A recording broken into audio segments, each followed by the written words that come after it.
Welcome to MD Iman Channel. আমার প্রিয় ভাই ও বোনেরা, আজ আমরা একটি অত্যন্ত গুরুত্বপূর্ণ বিষয় নিয়ে আলোচনা করব। ইসলাম কেন বিয়ের আগে প্রেম নিষিদ্ধ করে? আমাদের তরুণদের জন্য এটি একটি অত্যন্ত গুরুত্বপূর্ণ বিষয়, কারণ আমাদের সময়ে এই প্রলোভন ব্যাপক আকার ধারণ করেছে। আসুন শুরুতেই কিছু স্পষ্ট করে বলি, ইসলাম কখনো প্রেম নিষিদ্ধ করেনি। এটি সর্বশক্তিমান ঈশ্বরের এক মহান আশীর্বাদ। তবে ইসলাম এই প্রেমকে বিবাহের কাঠামোর মধ্যে সীমাবদ্ধ করে। বিয়ের পরে স্বামী স্ত্রীর মধ্যে প্রেম একটি ইবাদত, যখন বিয়ের আগে আত্মীয় স্বজন ছাড়া অন্য কারো সাথে সম্পর্ক নিষিদ্ধ। এখন প্রশ্ন হলো, কেন এই নিষেধাজ্ঞা? আসুন আমরা পবিত্র কুরআনের দিকে তাকাই। সর্বশক্তিমান ঈশ্বর সূরা বনী ইসরাইলের ৩২ নম্বর আয়াতে বলেছেন, ওয়ালা তাকরাবুজ জিনা ইন্নাহু কানা ফাহিশাতান ওয়া সাআ সাবিলা। অর্থাৎ ব্যভিচারের কাছে যেও না, এটি একটি জঘন্য কাজ এবং একটি বিপদগামী পথ। এই আয়াতে সর্বশক্তিমান ঈশ্বর কেবল ব্যভিচারকে নিষেধ করেননি, বরং এর কাছে যেতেও নিষেধ করেছেন। এর কাছে যাওয়ার অর্থ কি? এর অর্থ হল ব্যভিচারের দিকে পরিচালিত সমস্ত পথ, এবং বিবাহপূর্ব প্রেম এর মধ্যে সবচেয়ে বড়। ভাই ও বোনেরা, এটি নিয়ে চিন্তা করুন। যখন একজন যুবক এবং মহিলা একে অপরকে ভালোবাসতে শুরু করে, তখন কি ঘটে? প্রথমে তারা কেবল কথা বলে, তারপর তারা দেখা করে, তারপর তারা একান্তে বসে, তারপর তারা হাত ধরে, এবং তারপর ধীরে ধীরে শয়তান তাদের এমন এক বিপদের দিকে নিয়ে যায় যেখান থেকে পালানো কঠিন। অতএব সর্বশক্তিমান ঈশ্বর এর কাছে যেতে নিষেধ করেছেন, কারণ তিনি মানবজাতির দুর্বলতাগুলি জানেন।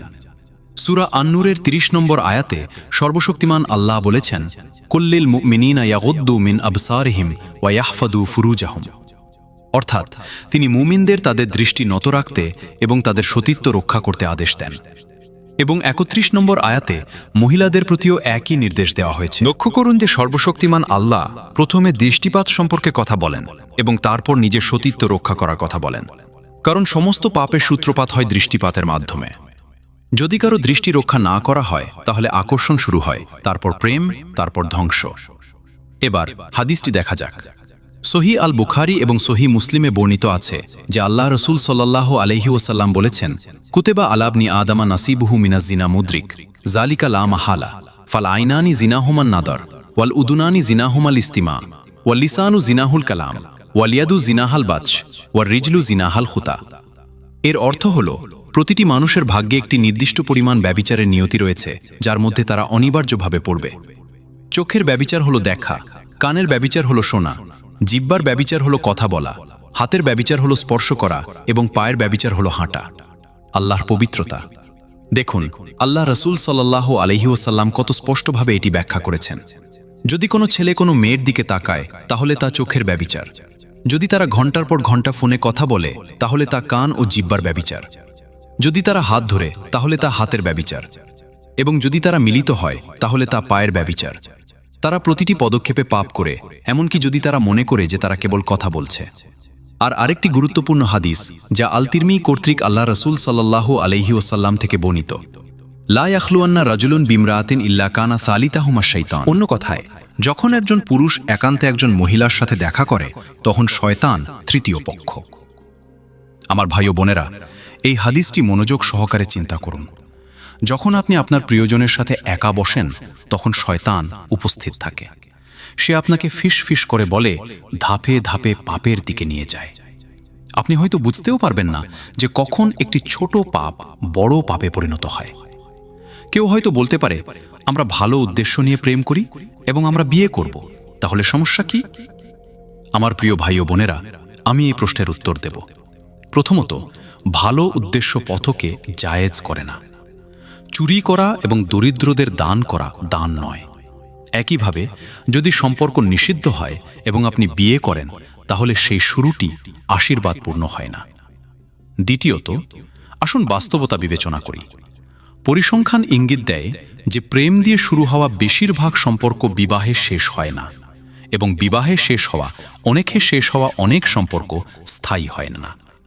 এর কারণ হল, প্রেমে পড়া দুজন ব্যক্তি একে অপরকে যেমন দেখা উচিত তেমন দেখেনি, বরং একটি সাবধানে তৈরি চিত্র।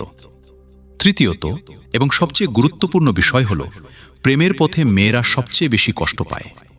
কত মেয়ে তাদের প্রেমিকদের উপর আস্থা রাখে এবং তাদের সব কিছু দেয়, কেবল পরিত্যক্ত হয়, তাদের জীবন নষ্ট হয়ে যায়। ইসলাম নারীদের এই অপমান থেকে রক্ষা করতে চায় এবং তাই প্রথমে বিবাহের সুপারিশ করে, তারপর প্রেমের সম্পর্ক। চতুর্থত, প্রেমের সম্পর্কে আল্লাহর কাছ থেকে কোনো আশীর্বাদ নেই। এই ধরনের সম্পর্ক যতই সুন্দর মনে হোক না কেন, এটি কখনো অশান্তি, সন্দেহ এবং দ্বন্দ্ব থেকে মুক্ত হয় না, কারণ এটি এমন একটি পথ যা ঈশ্বর অপছন্দ করেন। বিপরীতে যারা ইসলামী আইন অনুসারে বিয়ে করে, তাদের উপর ঈশ্বর তার করুণা এবং অনুগ্রহ বর্ষণ করেন। সূরা আর-রুমের ২১ নম্বর আয়াতে সর্বশক্তিমান আল্লাহ বলেছেন, ওয়ামিন আয়াতিহি আন খালাকা লাকুম মিন আনফুসিকুম আজওয়াজান লিতাসকুনু ইলাইহা ওয়া জাআলা বাইনাকুম মাওয়াদ্দাতান ওয়া রাহমাতা।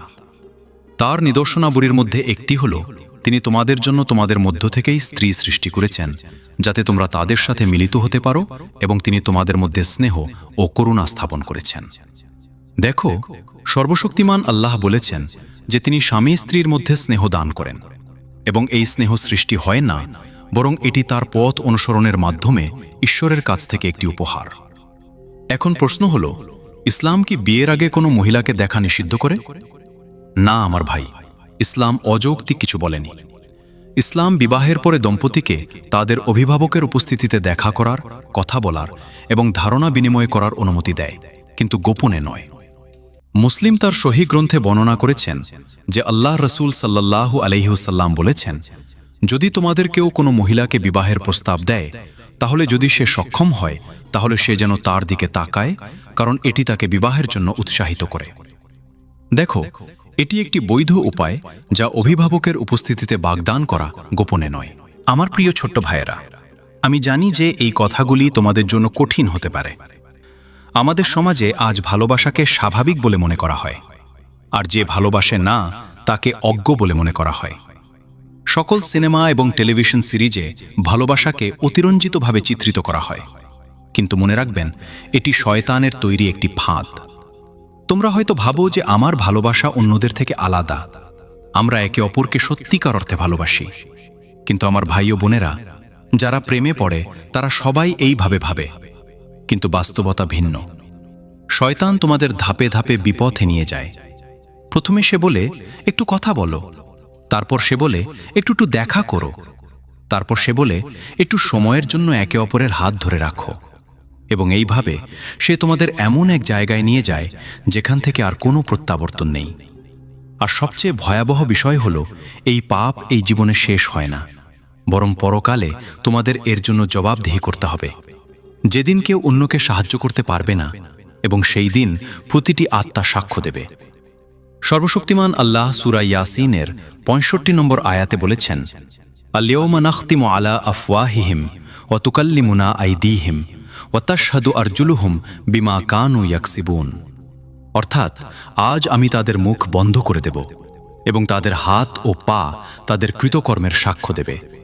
ভাই ও বোনেরা, সেই দিনের কথা চিন্তা করো, যখন তোমাদের চোখ সাক্ষ্য দেবে তারা যা দেখেছিল, তোমাদের হাত সাক্ষ্য দেবে তারা যা স্পর্শ করেছিল, এবং তোমাদের পা সাক্ষ্য দেবে তারা কোথায় গিয়েছিল। ভাই ও বোনেরা, সেই দিনের কথা চিন্তা করো, যখন তোমাদের চোখ সাক্ষ্য দেবে তারা যা দেখেছিল, তোমাদের হাত সাক্ষ্য দেবে তারা যা স্পর্শ করেছিল, এবং তোমাদের পা সাক্ষ্য দেবে তারা কোথায় গিয়েছিল। অতএব ভাই ও বোনেরা, আজই সিদ্ধান্ত নাও, যদি তোমরা কোনো নিষিদ্ধ সম্পর্কে জড়িয়ে থাকো, তাহলে তওবা করো। ঈশ্বর ক্ষমাশীল ও করুণাময়, তিনি তওবা কবুল করেন। কিন্তু তওবার শর্ত হল সেই পাপ ত্যাগ করা। আর যে এখনো এই ফাঁদে পা দেয়নি, সে যেন ঈশ্বরের প্রশংসা করে এবং সাবধান থাকে। বিবাহ করো, বৈধ উপায়ে বিবাহ করো। তোমাদের নিজেদের লোকদের মধ্য থেকে কাউকে বিয়ে করো। তোমরা সেই সম্পর্কের মধ্যে আল্লাহর কাছ থেকে আশীর্বাদ, শান্তি এবং করুণা পাবে। এবং আমি একটি হাদিস দিয়ে শেষ করছি। সুনান ইবনে মাজায় বর্ণিত আছে যে আল্লাহ রসুল, তার উপর শান্তি ও বরকত বর্ষিত হোক, বলেছেন, মা রাআইতু লিল মুতাহাব্বাইনি মিথলান নিকাহ। অন্য কথায়, আমি দুজন ভালোবাসার মানুষের মধ্যে বিবাহের চেয়ে ভালো আর কিছু দেখিনি। আমরা সর্বশক্তিমান আল্লাহকে কাছে প্রার্থনা করি যেন তিনি আমাদের সকলকে সরল পথে পরিচালিত করেন, আমাদের যুব সমাজকে রক্ষা করেন এবং যারা বিপদগামী হয়েছে তাদের পথ দেখান। আমিন।